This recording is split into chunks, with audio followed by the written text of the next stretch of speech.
बहुत स्वागत। गानी कुर्सी की देख रहे हैं आप। मैं हूं सौरभ। हमारे मेहमान राहुल महाजन जी, विजय त्रिवेदी जी, हर्षवर्धन त्रिपाठी जी और समीर चौहान के साथ स्टूडियो में हैं। मोहन भागवत जी ने दो तीन बड़े, कल बहुत लंबा उनके व्याख्यान का कल अंतिम दिन था, तो बहुत सारे सवालों के भी उन्होंने उत्तर दिए। 75 साल में रिटायरमेंट वाली कंट्रोवर्सी पर क्या बोले, बीजेपी का अध्यक्ष क्यों नहीं चुन पा रहे हैं अब तक पार्टी, इसमें देर के आरएसएस की वजह से हो रही है, इस पर उन्होंने क्या कहा, और काशी मथुरा ये अभी बाकी हैं क्या, और इस पर उन्होंने क्या सलाह दी है देश को और मुस्लिम समाज को, इसकी बात हम आपको बताएं। उससे पहले मैं एक और कंट्रोवर्सी का जिक्र कर दूं आपसे, जो बीजेपी बिहार में उठा रही है, और ये भी राहुल गांधी की यात्रा से जुड़ी हुई है। बीजेपी ने राहुल गांधी को लेकर एक वीडियो पोस्ट किया, जिसमें राहुल गांधी अपनी रैली में, बीजेपी कह रही है कि बाबा साहेब अंबेडकर का अपमान करते हुए दिखाई दे रहे हैं। बीजेपी ने लिखा है कि राहुल की यह यात्रा सिर्फ एंटरटेनमेंट के लिए है। शहजादा शब्द उन्होंने इस्तेमाल किया। बीजेपी उनको शहजादा ही कहती है कि शहजादे का एंटरटेनमेंट क्या है, ये आप इस तस्वीर में देखिए। तो ये उनकी यात्रा निकल रही है और तस्वीर में दिखता है कि एक उनका जो कोई फैन है, फॉलोवर, वो बाबा साहेब की एक फोटो लेकर के आ रहा है, उनको देना चाहता है। वो गाड़ी में जब बैठे हुए खड़े हुए हैं, राहुल गांधी नहीं देख पा रहे उस वक्त, या नहीं देखा, या वो नहीं लेना चाह रहे थे, व्हाटएवर। उनका सुरक्षाकर्मी उसको पहले दुत्कारता है, फिर उसकी तरफ लात चलाता है। इस सीन को कैप्चर किया वीडियो में, और ये वीडियो डाल दिया बीजेपी ने। तो आप जरा ये वीडियो पूरा देख लीजिए, फिर इसमें कोई कंट्रोवर्सी है या नहीं बात करें।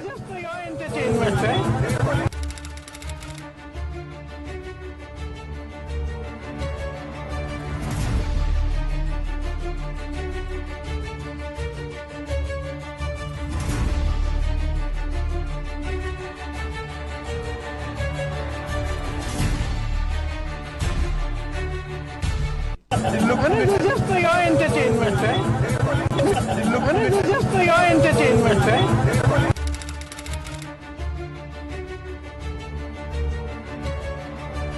ये देखिए, वो व्यक्ति आया जो लाल घेरे गोले में आपको दिखाई दे रहा है, बाबा साहब की तस्वीर हाथ में लिए वो देना चाह रहा है। राहुल गांधी ले भी सकते थे तस्वीर, उनके बहुत नजदीक तक पहुंच भी गई थी। इस भी वजह से सही सुरक्षाकर्मी ने उस व्यक्ति को दूर हटाया, पहले धक्का दिया, और फिर उसके बाद ये देखिए आप, इसमें लात भी उसकी ओर चला दी। हाथ में चूंकि बाबा साहब की फोटो थी, तो बीजेपी ने इसको मुद्दा बना दिया है। और ये एंटरटेनमेंट शब्द कहां से आया? राहुल गांधी और प्रियंका गांधी ने बाइक पर सवारी की थी वहां पर, तो प्रियंका जी कह रही हैं, जब वो हेलमेट पहना रहे हैं उनको राहुल गांधी, कि केवल आपके एंटरटेनमेंट के लिए ऐसा हो रहा है, मतलब कि आप मुझे भी बाइक पर बैठने के लिए कह रहे हैं।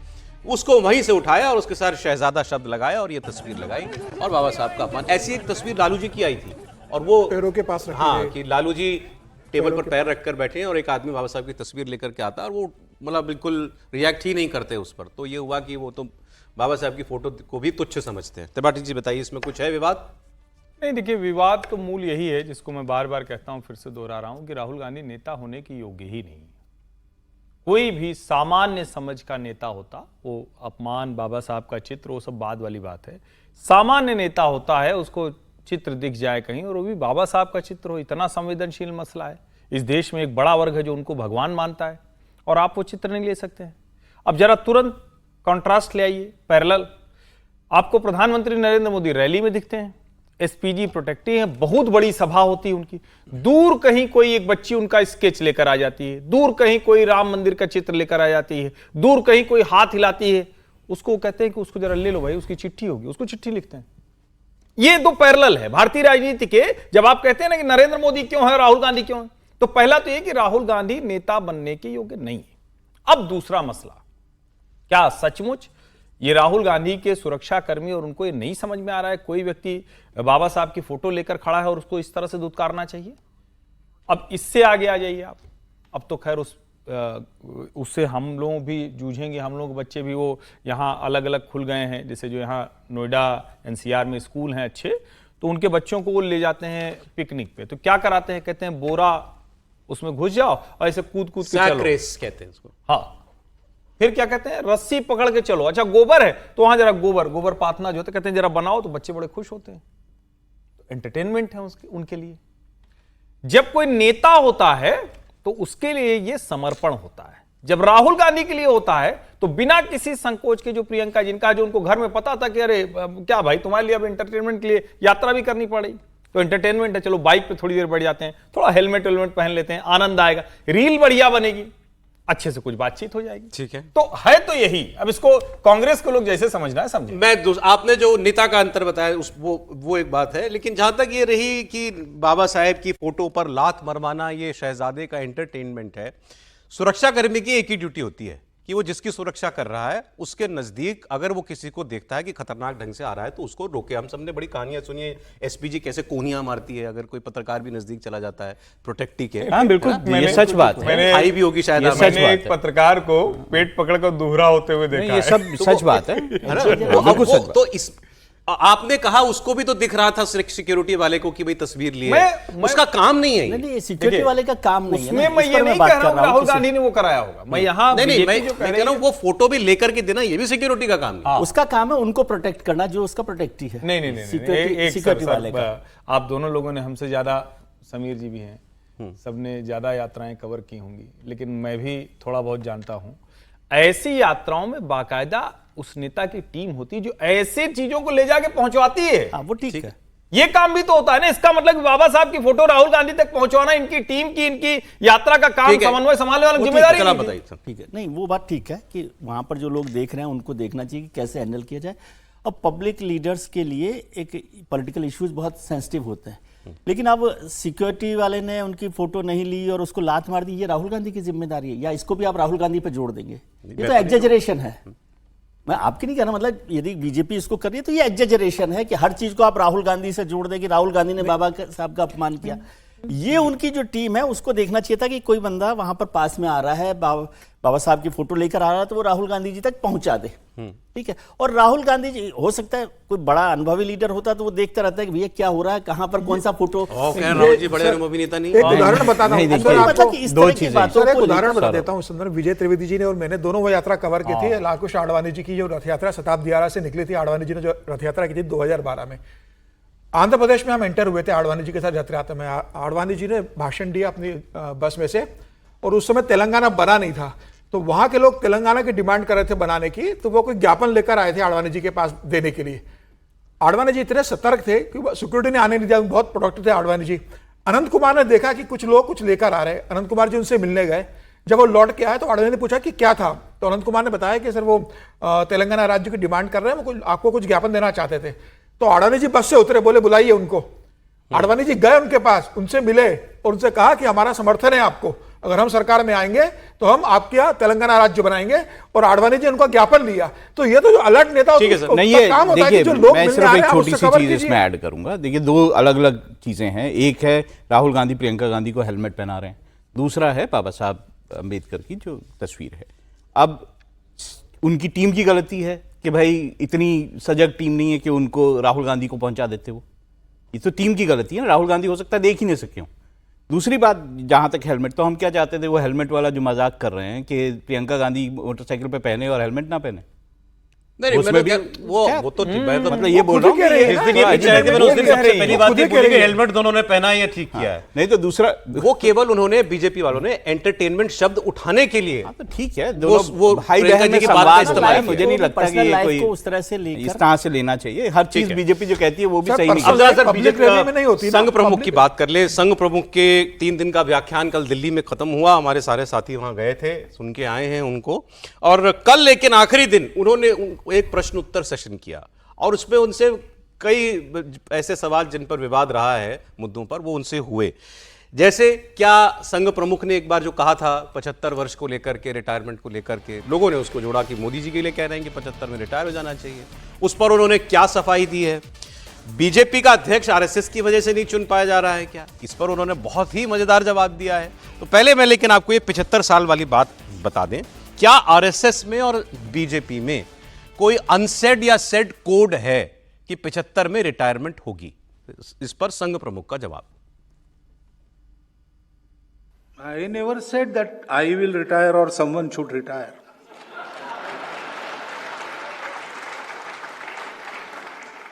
In Sangha, we Swayamsevaks, we are given a job, whether we want it or not. So, if I am 80 years old and Sangha will tell me, go run a shakha, I will have to go. I cannot say I have completed 75 years. I want to enjoy the retirement benefits. No, there is no benefit in Sangha. And even if I am 35, Sangha may say you sit in the office. We do whatever Sangha tells us. We don't say I will do this, I want that. No. हम तय नहीं करते, ये संघ तय करता है कि कौन आदमी कितनी उम्र तक काम करेगा। और जहां तक रहा बीजेपी को लेकर के सवाल, तो उन्होंने कहा कि मैंने अपने लिए कहा था कि मैं रिटायर होऊंगा 75 में, ना मैंने किसी और के लिए कहा था कि वो रिटायर होंगे। इंटरेस्टिंग बात यह है कि दोनों ही व्यक्ति, मोदी जी और ये, इसी वर्ष 75 साल के होने जा रहे हैं, इसीलिए ये इतना बड़ा विवाद है। अब एक सवाल यह है कि फिर मोदी जी को और संघ को कौन कहेगा कि आपको रिटायर होना है कि नहीं होना? ये तो लोग दोनों खुद ही तय संघ में तो करेंगे। है भी नहीं, संघ में तो कोई बात नहीं दो है। उदाहरण मैं आपको सर देता हूं, संघ के और बीजेपी दोनों के। अटल बिहारी वाजपेयी जब देश के प्रधानमंत्री बने तो 74 इयर्स के थे, और 2004 में जब वो चुनाव हारे तब वो 78 के हो चुके थे, 80 साल के करीब हो चुके थे। अगर अटल बिहारी 2004 का चुनाव जीतते तो प्रधानमंत्री बनते तो 84 इयर्स तक रहते हैं।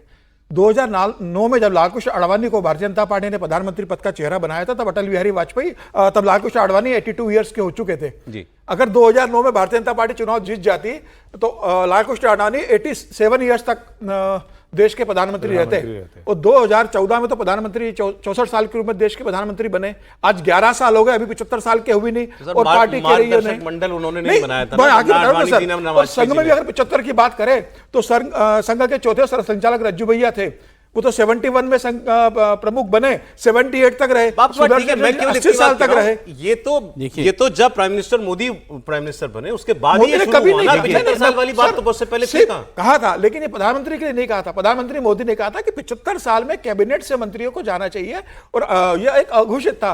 75 के जो मंत्री भी उन्हें राज्यपाल बनाया, पार्टी छोड़ के गए, और ऐसा भी नहीं कि टिकट नहीं दिया। 2024 में देखिए ऐसे कम से कम 4 सांसद है 75 के ऊपर का कोई केंद्रीय मंत्री नहीं रहा पिछले 11 साल में, नहीं रहे ना। बाद में येदियुरप्पा को मुख्यमंत्री बनाया था आपने कर्नाटका का, तो बाद में येदियुरप्पा ने रिजाइन दिया 1.5 साल के बाद, अब वो पार्लियामेंट्री बोर्ड में आ गए। पॉलिसी सिलेक्टिव है, कई जगह जरूरी है भाई, हर जगह आप इम्प्लीमेंट नहीं कर सकते। आरएसएस में तो देखिए कोड है नहीं, आरएसएस में तो कभी ये नहीं हुआ कि सर मतलब जो आरएसएस प्रमुख है उनको किसी वर्ष में जो है छोड़ना है, ऐसा नहीं हुआ। वो उन पे है, वो जब उनका स्वास्थ्य जो है वो ऐसा हो कि वो आगे काम नहीं कर सकते हैं तो वो खुद जो है अगले व्यक्ति को सरसंघ चालक की पोस्ट तो आजीवन होती है। हाँ, वो उनके ऊपर डिपेंड करता है कि वो कब वो करना चाहते हैं, लेकिन उनकी इच्छा पे रहता है।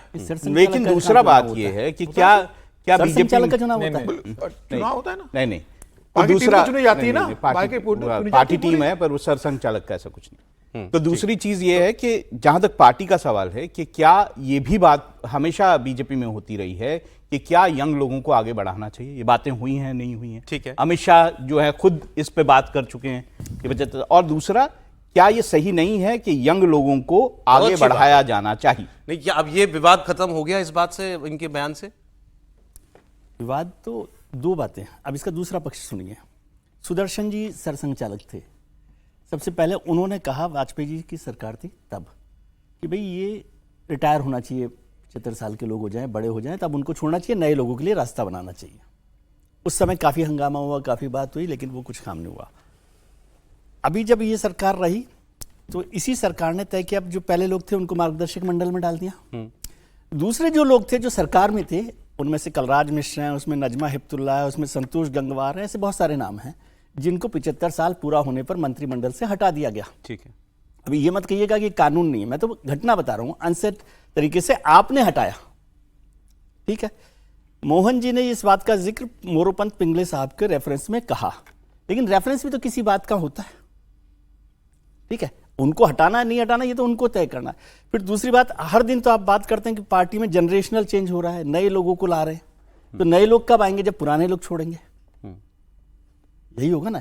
या तो हम ये माने कि भाई ऐसा नहीं है, हम सेलेक्टेड हैं, संतोष गंगवार को हटा सकते हैं, कलराज जी मिश्रा को हटा सकते हैं, नजमा हिप्तुल्ला को हटा सकते हैं, और 15 लोगों को मंत्रिमंडल से हटा सकते हैं, ठीक है। और आप नहीं हटेंगे क्योंकि आपको तय करना है, जिसकी वजह से सब कुछ है, वो कैसे हट जाएगा? लेकिन ये दूसरा पक्ष है कि मैं ये कहता हूं कि नरेंद्र मोदी को हटाने की बात इसलिए नहीं हो सकती क्योंकि मार्केटिंग का एक नियम होता है कि जो चीज सबसे ज्यादा सेलेबल हो, जिसकी मार्केट वैल्यू हो, उसको आप चेंज नहीं कर सकते। तो वो नरेंद्र मोदी के लिए, लेकिन ब्रांड वैल्यू जिसकी है उसको नहीं हटाया जा सकता। बताइए। नहीं, देखिए इसमें कहीं कोई संदेह नहीं है कि पीढ़ीगत परिवर्तन किसी संगठन को प्रवाहमान रखता है और राष्ट्रीय स्वयंसेवक संघ और भारतीय जनता पार्टी उस पर सर्वाधिक कार्य करते हैं। क्यों? क्योंकि यहाँ किसी गांधी परिवार की गुलामी नहीं करनी है, किसी और परिवार की गुलामी नहीं करनी है, किसी एक घर के बच्चे को बड़ा होने पे वो कहते हैं ना कि कोई फैमिली प्राइवेट वाली हो तो डायरेक्टर बढ़ जाता है, ऐसा नहीं होना है। लेकिन जब नरेंद्र मोदी या सरसंघ चालक डॉक्टर मोहन भागवत की बात करते हैं जी, तो क्या हम इस लिहाज से कह रहे हैं कि अच्छा ठीक है 75 हो रहा है तो इनको हट जाना चाहिए, हटा देना चाहिए, या हम कह रहे हैं कि नहीं ये जहां पर हैं ये नहीं कर पा रहे हैं, नीचे से कोई बेहतर आएगा तो इनको रिप्लेस करेगा? बस आप इस शब्दावली को ध्यान देते तो समझ में आ जाए। जिनकी चर्चा हो रही है उस वक्त की भारतीय जनता पार्टी आप ध्यान करिए, और नितिन गडकरी भाजपा के one of the most unsuccessful presidents में थे। उस वक्त जितने लोग थे क्या था, इनकी सुनना इनकी सुनना इनकी सुनना, सुन ही नहीं पाते थे। और नरेंद्र मोदी अमित शाह ने वो करके दिखाया। जब मोहन जी 2009 में आए, संघ में जिस तरह के बदलाव किए, मुझे लगता है कि 3 दिनों के व्याख्यान के बाद देश ये देख रहा है मोहन भागवत ने बहुत बड़ी लकीर भेज दी है, बड़ी लकीर तैयार कर दी है। और जिसको हम कहते हैं ना कि ट्रांसफॉर्मेशनल चेंज, जो हेडगेवार जी ने जैसे तय किया था हिंदू एकता, जो मोहन जी वो राम राज्य की बात कर रहे हैं, अखंड भारत की बात कर रहे हैं और उसका एक प्लान तैयार करके दे रहे हैं, सामान्य बात नहीं। अगली बात और ज्यादा इंटरेस्टिंग थी जो उन्होंने कही। सवाल हुआ साहब, ये बीजेपी का अध्यक्ष क्यों नहीं चुना जा पा रहा? क्या आपके और बीजेपी के बीच जो है कहीं बात अटक गई है और इस वजह से मामला अटक गया अध्यक्ष का? तो उन्होंने बड़ा मजेदार जवाब दिया और कहा कि अगर हमें करना होता तो क्या इतनी देर लगती? सब कुछ कह दिया उन्होंने इस एक लाइन में। सब कुछ संघ तय करता है, ये पूर्णतः गलत बात है। ये हो ही नहीं सकता। सलाह तो दे सकते हैं, क्यों, देखने से भी सीखते हैं लोग, परंतु डिसीजन तो उस फील्ड में उनका है, इस फील्ड में हमारा है। इसलिए हम तय नहीं करते। हम तय करते तो इतना समय लगता क्या? हमको करना नहीं है। टेक योर टाइम, हमको कुछ कहना नहीं। टेक योर टाइम, हमको कुछ कहना नहीं, मतलब जो कहना था वो कह चुके, अब टेक योर टाइम।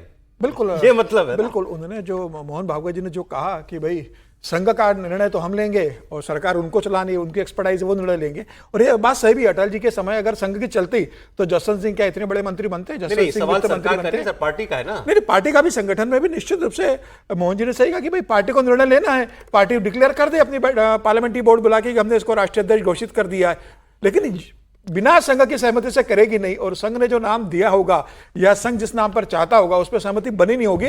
पार्टी की भी इतनी हिम्मत नहीं है कि बिना संघ की सहमति के डिक्लेयर कर दे। मतलब फिर पूरी बात तो नहीं कही ना मोहन जी ने? ये पूरी बात कह दी भाई, टेक योर टाइम ना, उसका मतलब ठीक है, हमने बता दिया तुमको ये करना। और ये तो अब इतनी मतलब साफ साफ है, मतलब इस तस्वीर में कहीं पर भी कोई धुंधलापन नहीं है कि संघ के बिना बीजेपी में कोई काम होता हो।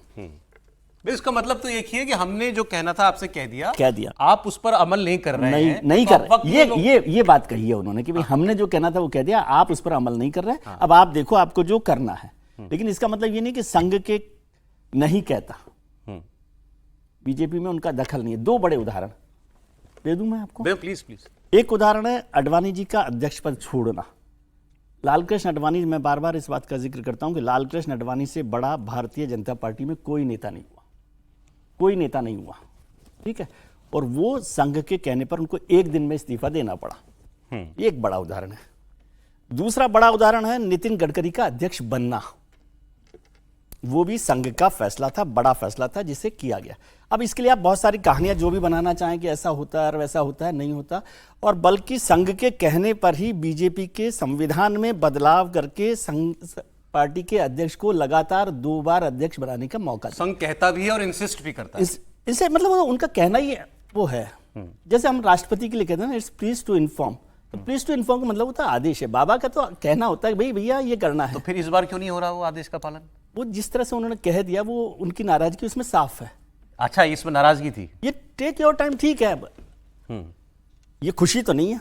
बताइए त्रिपाठी जी। नहीं, देखिए, राष्ट्रीय स्वयंसेवक संघ भारतीय जनता पार्टी के अध्यक्ष पद पर बिल्कुल चाहेगा कि उसके लिहाज से कोई व्यक्ति बैठे। बिल्कुल, कभी ये नहीं कहा जाएगा कि हम दखल देते हैं, दखल देते भी नहीं। दबाव भी नहीं बनाते। लेकिन ये तो सच है ना कि अगर भारतीय जनता पार्टी का जो कार्यकर्ता है या जो संघ का स्वयंसेवक है, वो तो मोहन जी की तरफ या संघ की तरफ देख रहा होगा ना कि भाजपा के अध्यक्ष के पद पर जो विराजे वो संगठन, वो उस कार्य प्रक्रिया, वो उस स्वयंसेवक के भाव को, उसको तो समझे ना। अब भारतीय जनता पार्टी कैसे निर्णय ले रही? वो आज सत्ता में है, दुनिया की सबसे बड़ी पार्टी है, उसको अपना सत्ता लेने के उसके जो डायनेमिक्स है थोड़े बदले हुए हैं। क्या मूल बात यह है कि जो नरेंद्र मोदी अमित शाह हैं, वहां पर अध्यक्ष जो होगा वो कैसा होगा, इसकी सारी मुश्किल है। तो ये मुश्किल हो सकती है। तो जब वो कहते हैं टेक योर टाइम, इसका मतलब यह है कि अभी भी आप वो अध्यक्ष पद का व्यक्ति नहीं तय कर पा रहे हैं जो संगठन और सरकार उसके बीच में समन्वय करके काम कर सके। ठीक है, बहुत स्पष्ट सी बात। ठीक है। अब आप कुछ और बातें मैं आप क्योंकि सुनाऊंगा तो फिर बहुत समय लगेगा, वो तो घंटों घंटों कल चला है सब वहां पे। जो उन्होंने कहा बच्चों को लेकर के, प्रत्येक परिवार में 3 बच्चे होने चाहिए। अगर किसी सिविलाइजेशन को, अगर किसी समाज को जीवित रहना है लंबे समय तक, तो 3 बच्चे होने चाहिए, लेकिन 3 ही होने चाहिए, 3 से ज्यादा भी नहीं होने चाहिए। ये उनका कहना। ये इंडिया की वैसे कोई पॉलिसी नहीं है, 1 चाइल्ड 2 चाइल्ड चाइना की तरह कोई पॉलिसी नहीं है, लेकिन हमारे यहां दशकों से चला जा रहा है बच्चे 2 ही अच्छे। वो उस पर एक आगे चले गए कि 3 जरूरी भी हैं और 3 पर्याप्त भी हैं। एक बात ये उन्होंने साथ में ये भी कहा, जो लोग ये जो चर्चा करते हैं कि मुसलमानों के ज़्यादा बच्चे होते हैं और मुस्लिम आबादी बढ़ रही है तो उस वजह से डेमोग्राफी चेंज हो रहा है, उन्होंने इस पर ये कहा हर समाज की जनसंख्या की बढ़ने की रफ्तार घट रही है। हिंदुओं की तेजी से घट रही है, लेकिन बाकियों की भी घट रही है। ये बात वो ना भी कहते तो चलता, लेकिन जब उन्होंने ये कहा तो उन्होंने कहा, उनका कहने का मतलब शायद ये था कि मैं सबके लिए कह रहा हूं कि बच्चे हर परिवार में 3 हो तो ठीक है। इसके अलावा उन्होंने जो एक लाइन सौरभ जी बस जोड़ दीजिए, जनसंख्या समस्या नहीं है, नियत क्या है, नियत बोला उन्होंने। ये जिस ये नियत से बात जनसंख्या बदल रही है वो इंपॉर्टेंट है। जनसंख्या का जवाब जो है उन्होंने जब डेमोग्राफी पर सवाल था ना जी, उस रेफरेंस में दिया। और ये शहरों के नाम बदलने पर भी उन्होंने ये बात कही कि शहरों के नाम, कोई औरंगजेब के नाम पे सड़क है तो हमें प्रॉब्लम है, लेकिन मुसलमान के नाम पे सड़क का नाम रखने से हमें प्रॉब्लम नहीं है। एक उन्होंने स्पेशली बोला कि मैं औरंगजेब या ऐसी आक्रांताओं की बात करता हूं कि इनके नाम पर नहीं होना चाहिए, लेकिन मुसलमान के नाम से मुझे कोई प्रॉब्लम नहीं है। उनका संदर्भ ये था कि कोई भी व्यक्ति, चाहे वो हिंदू हो, मुसलमान हो, कोई भी किसी भी धर्म से संबंध रखता हो, अगर वो देशभक्त है तो उनको कोई प्रॉब्लम नहीं है। उन्होंने इसके एग्जाम्पल भी दिए कि किस तरह से उनको कई नामों पे, जो कि देश में बहुत प्रसिद्ध लोग रहे हैं जो कि मुस्लिम समाज से आए हैं, उनको कोई उनके नामों पर अगर सड़क का नाम रखा जाता है तो उनको कोई, या किसी स्थल का नाम रखा जाता है तो उनको कोई दिक्कत नहीं। और बस मैं एक चीज़ जो बात हो रही थी संघ और बीजेपी की, उसमें एक ऐड करूंगा। विजय जी ने 2 एग्जाम्पल दिए, लाल कृष्ण आडवाणी का, और एक एग्जाम्पल उन्होंने और दिया गडकरी जी। मैं एक एग्जाम्पल और दूंगा। देखिए, उसके बाद मैं छोटा सा एक कमेंट करूंगा कि एग्जाम्पल तो संजय जोशी का भी है।